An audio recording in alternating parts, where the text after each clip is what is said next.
Assalamualaikum dan salam sejahtera. Selamat datang ke channel saya hari ke-6.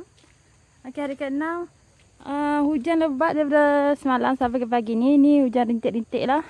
Dah okey. Dan dapat dengar kata Titi nak hubung kapal tapang kapal seperti ni patah. Ini ke patahnya? Tak tahu ada semalam air naik ke? Maybe air naik.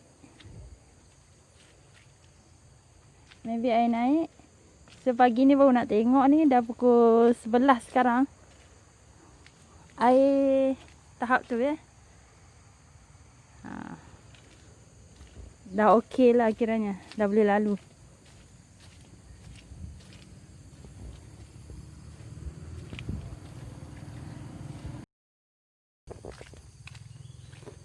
Itu ya jabatan dia Titi.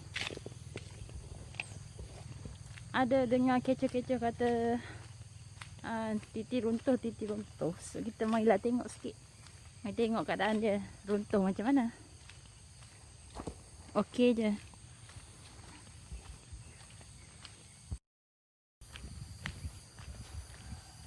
Okey ni ada lagi satu Titi. Mungkin Titi ni yang katanya runtuh.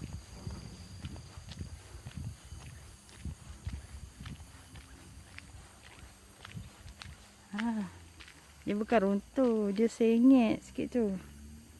Nampak tak? Dia macam jadi gelong macam tu. Macam ni lah. Okey.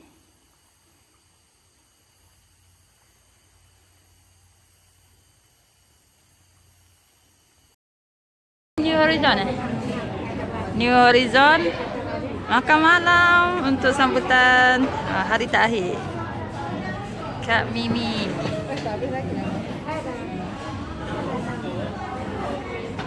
Di Kolej Metropolitan Kelantan sebelum sambung PhD. So ni ada jamuan makan malam.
Mai pula.